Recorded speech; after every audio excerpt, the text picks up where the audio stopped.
السلام علیکم ویورز، یہ میری پہلی ویڈیو ہے یوٹیوب پر، اور جس ویڈیو کو میں نے چوز کیا ہے، جس ٹاپک کو میں نے چوز کیا ہے آج آپ کے سامنے لانے پر، پچھلے دنوں کافی ٹرینڈنگ پہ تھا، کافی ٹرینڈ کیا اس نے، اور کافی مسلمانوں کے جذبات کو اجاگر کیا اس مسئلے نے. تو میں نے سوچا کہ چلیں حقائق کے اوپر رہ کر اس پر بات کی جائے کہ what if Pakistan attacks Israel for Palestine. خیر، پہلی بات تو یہ ہے کہ یہ سمجھنا ضروری ہے کہ ایسے سوالات لوگوں کے ذہنوں میں آتے کیوں ہیں. تو obvious سی بات ہے کہ آپ کے ذہن میں یہی آئے گا یا آپ یہی جواب دیں گے کہ ہم مسلمان ہیں، فلسطینی ہمارے بھائی ہیں، اسی لیے مسلمان کا مسلمان کے لیے جذبات دکھانا ہم پہ فرض ہے. ایک مسلمان دوسرے مسلمان کے اوپر آنے والی تکلیفات کے اوپر چپ نہیں رہ سکتا. لیکن حقائق کے اوپر بات کرنے والے ہیں تو اس کے لیے میں یہ بتا دینا لازمی سمجھتا ہوں کہ کوئی بھی ملک دوسرے ملک پر تب تک حملہ نہیں کرتا جب تک اس کی سالمیت پر کوئی خطرہ نہ بن جائے. جب تک اسرائیل پاکستان کے لیے خطرہ نہیں بنے گا، پاکستان اس پہ حملہ نہیں کر سکتا. یا اسرائیل تو بہت دور ہے، آپ بھارت پہ رہ رہے ہیں، بھارت پاکستان کا ہمسایہ ملک ہے. ہم بھارت پہ تب تک حملہ نہیں کریں گے جب تک وہ ہماری سالمیت پر سوال نہ بن جائے.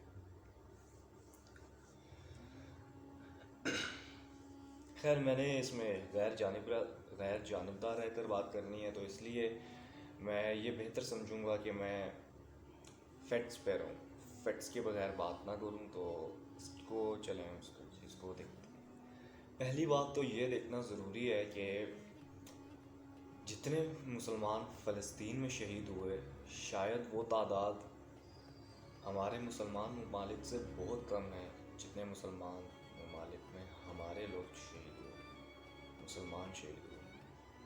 شام، یمن، عراق، لیبیا، یہ ایسے بہت سے ممالک جو آپ خود سمجھتے ہیں جہاں پہ مسلمان شہید ہوئے. لیکن افسوس کی بات کہ مسلم امہ نام کی تو کوئی چیز ہمیں آج تک نظر نہیں ہے، کبھی بھی نظر نہیں ہے. امت صرف لفظوں تک رہ گئی، کوئی کسی کے لیے نظر نہیں آیا.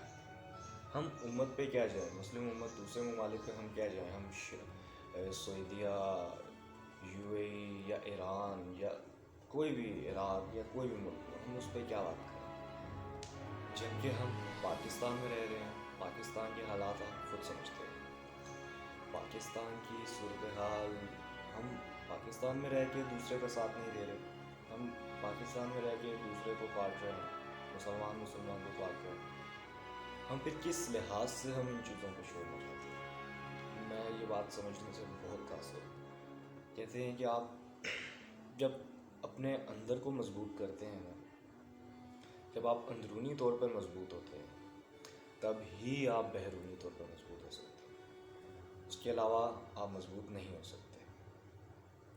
ایک ملک جو اندرونی طور پر مضبوط ہوگا تو اس کی آواز میں اتنا وزن ہوگا کہ اس کی بات بیرونی طور پر وزن رکھے. تو یہ بات آپ نے سمجھی. تو میں نے آپ کو جیسے پہلے ہی بتایا کہ اسرائیل پاکستان سے 3000 کلومیٹر دور ہے، 3000 کلومیٹر سے زائد ہے شاید.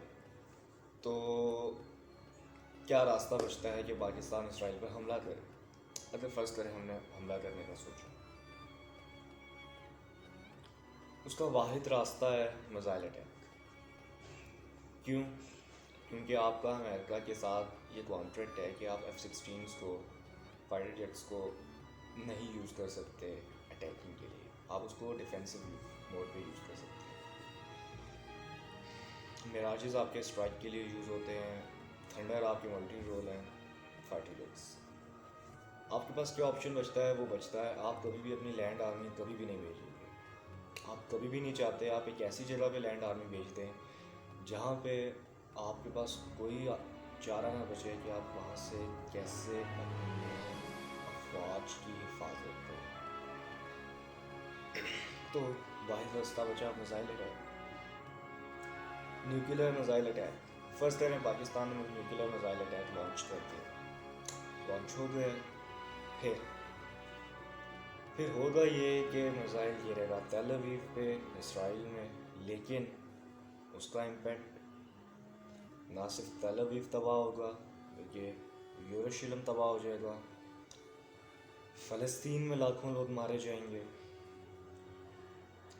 اس کا امپیکٹ لبنان میں جائے گا, شام میں جائے گا, اردن میں جائے گا, اور تھوڑا بہت مصر تک بھی جائے گا. تو میزائل اٹیک کرنا ناممکن کام ہے, ہم نہیں کر سکتے.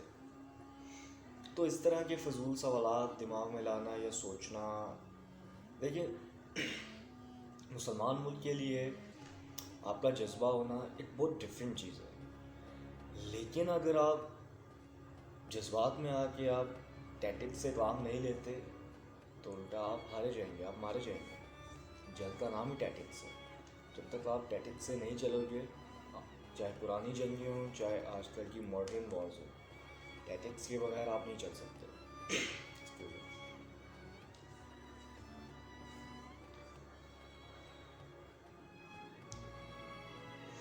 تو خیر میں نے آپ کو یہ چیز بتائی کہ جس چیز پہ ہمیں غور کرنے کی ضرورت ہے وہ ہمارے اپنے مسائل ہیں, تاکہ ہم اتنے مضبوط ہو پائیں کہ ہم دشمن سے لڑ سکیں. کیونکہ ہم نہ بیرونی طور پر مضبوط ہیں نہ اندرونی طور پر مضبوط ہیں. تو بچا کیا, اللہ تعالیٰ قرآن کے اندر فرماتے ہیں کہ جب تم مومن ہو گے تو سر بلند رہو, تم ٹاپ آف دا پیک ہو. لیکن ہم نہیں, ہم ٹاپ آف دا پیک نہیں ہیں. اس کا مطلب کیا ہے؟ اس کا مطلب صاف ہے کہ ہم مومن نہیں ہیں. ہمیں ضرورت ہے کہ ہم اپنے ایمان کو اجاگر کریں کہ ہمارا ایمان اس قابل ہو کہ ہم آگے کھڑے ہو سکیں.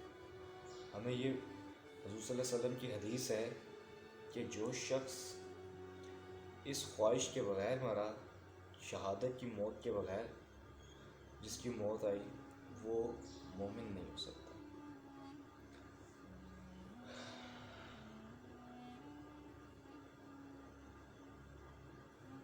خیر اس چیز کے بارے میں بات کرنا میرا ٹاپک نہیں تھا, لیکن ایز اے مسلم میں نے یہ چیز محسوس کی کہ میں آپ کو بتاؤں کہ ہمیں پہلے ایک بہتر مسلمان بننے کی ضرورت ہے. اللہ کے بتائے ہوئے احکامات پر چلنے کی ضرورت ہے, تبھی ہم مومن ہو سکتے ہیں. اور جب مومن ہوئیں گے تو اللہ تبارک و تعالیٰ فرماتے ہیں کہ تبھی تم سر بلند رہو گے. تو ہمیں اس چیز پر کام کرنے کی ضرورت ہے. شکریہ. اگر آپ کو میری یہ کوشش پسند آئی ہے, اگر آپ چاہتے ہیں کہ میں اس طرح آگے کنٹینیو کروں تو پلیز میرا چینل سبسکرائب کیجیے گا اور بیل آئکن کو کلک کیجیے گا. تھینک یو سو مچ. انشاءاللہ اگلی ویڈیو میں ملاقات ہوگی. اللہ حافظ.